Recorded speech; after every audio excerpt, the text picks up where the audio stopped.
আগামী 28শে অগস্ট সর্বভারতীয় তৃণমূল ছাত্র পরিষদের প্রতিষ্ঠা দিবস উপলক্ষে নারায়ণগড় ব্লক তৃণমূল ছাত্র পরিষদের আহ্বানে প্রস্তুতি সভা হল বুধবার।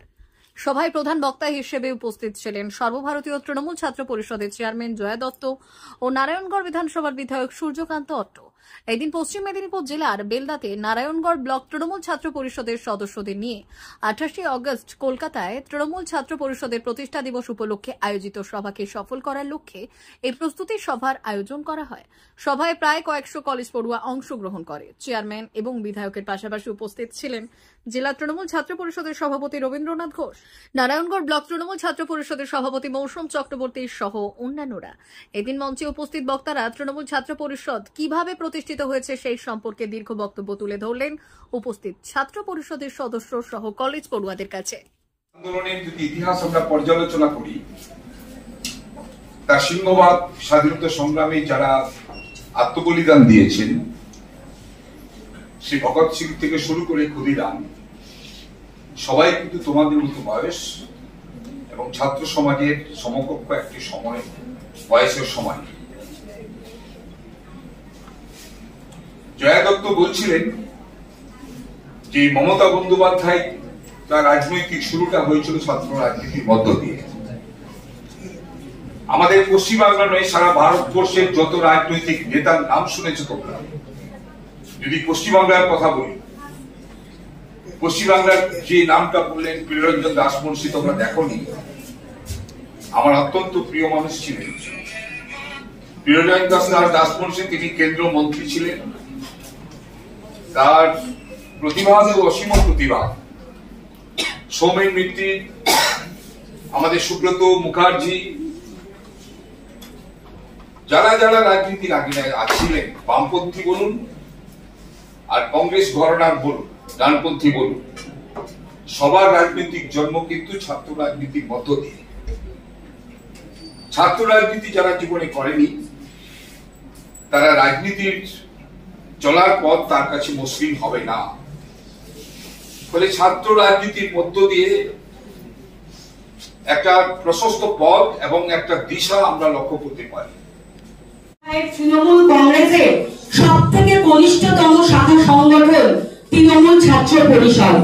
আজকে মমতা বন্দ্যোপাধ্যায়, তোমরা হয়তো দেখছো দিদিকে যেভাবে বাংলার মানুষের জন্য কাজ করছে। আজকে মমতা বন্দ্যোপাধ্যায়কে শুধু বাংলার মানুষ না, গোটা ভারতবর্ষের মানুষ আমাদের দিদিকে চেনে। আর এই পরিচিতির জন্য দিদি কিন্তু আকাশ থেকে মাটিতে পড়েই মমতা বন্দ্যোপাধ্যায় তৈরি হয়ে যায়নি। দীর্ঘ লড়াই আন্দোলনের মধ্য দিয়ে আজকে বাংলার মানুষ মমতা বন্দ্যোপাধ্যায়কে বাংলার একজন অগ্রগতি আনবার জন্য তাকে প্রাণপুরুষ হিসাবে দেখে। আজকে আমরা বিবেকানন্দের কথা শুনেছি, বইতে পড়েছি, রবীন্দ্রনাথের কথা শুনেছি, বিভিন্ন সময় বইতে পড়েছি, কিন্তু যদি বাংলার মানুষের জন্য কেউ চিন্তা করে থাকে এবং বাস্তববাদী যদি কেউ হয়, আমরা বইতে পড়া বা ছবিতে দেখা না, নিজের চোখে দর্শন করেছি, তিনি আর কেউ না, এই বাংলার জননেত্রী মমতা ব্যানার্জি, যিনি নজির সৃষ্টি করেছে। আগামী দিনে এই জননেত্রীর কথা ইতিহাসের বইয়ে লেখা থাকবে, তিনি এভাবে নজির গড়বেন।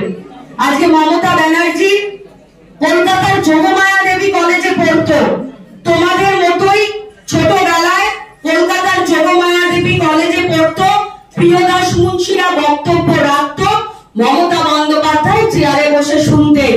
আজকে মমতা বন্দ্যোপাধ্যায় যোগমায়া দেবী কলেজে ডিএসও অর্থাৎ এসএফআই এর বিরুদ্ধে তিনি প্রথম লড়াই সংগঠিত করে।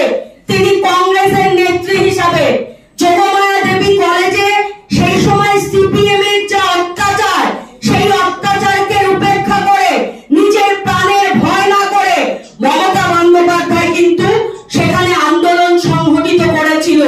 দিনের পর দিন সিপিএম এর থেকে অত্যাচারিত হয়েছে, তার শরীরে এমন কোন জায়গা নেই যেখানে আঘাতের চিহ্ন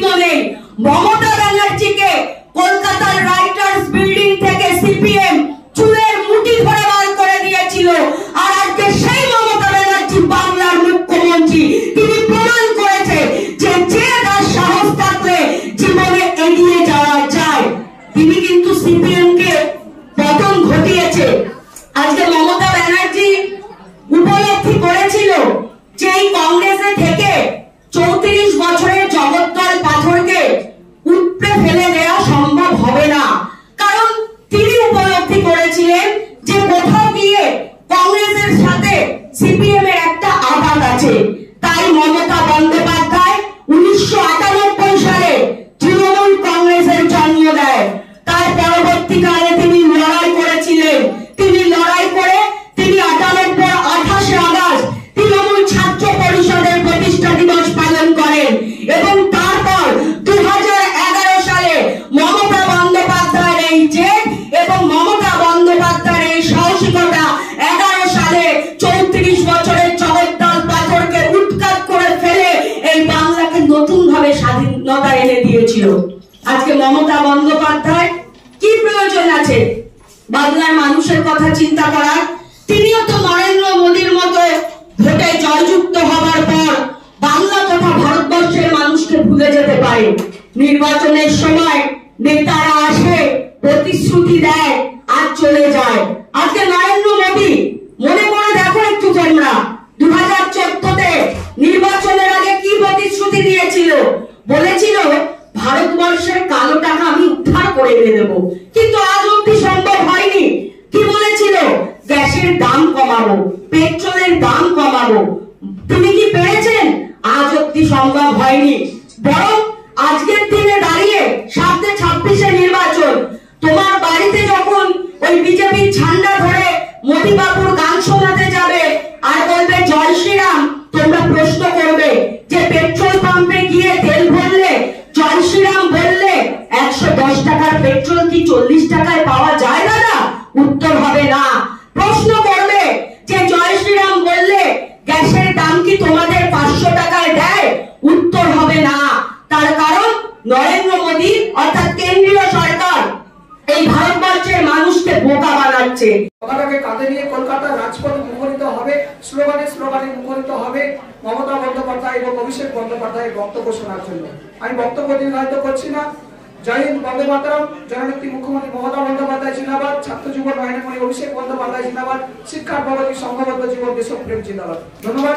স্টক মার্কেটে ইনভেস্ট করতে চান কিন্তু কিভাবে করবেন বুঝতে পারছেন না কিংবা ভয় লাগছে? অপশন ট্রেডিং কিংবা স্টক ট্রেডিং করছেন কিন্তু ডেইলি লস করছেন, ভাবছেন কি করবেন? তাহলে আর চিন্তা নেই, কারণ এসে গেছে এনকে ট্রেডিং এখন বেলদাতে। এখানে আমরা স্টক মার্কেট বাংলা ভাষায় শিখিয়ে আপনাকে সফল ট্রেডার তৈরি করায় বদ্ধপরিকর। আমরা স্টক ট্রেডিং, অপশন ট্রেডিং এর সমস্ত নিয়ম ও কৌশল ডিপলি শিখিয়ে থাকি লাইভ ট্রেডিং ও প্র্যাকটিক্যালের মাধ্যমে। শুধু কি তাই, এছাড়াও আমরা ট্রেনিং এর উপর আমাদের লার্নিং সাপোর্ট গ্রুপে ট্রেডিং এর জন্য জয়েনিং ও সাপোর্ট লাইফ টাইম ফ্রি। তাই আর দেরি না করে আজই যোগাযোগ করুন 8617423277 এই নম্বরে। আমাদের ঠিকানা দিল্লি হসপিটাল রোড, বেলদা।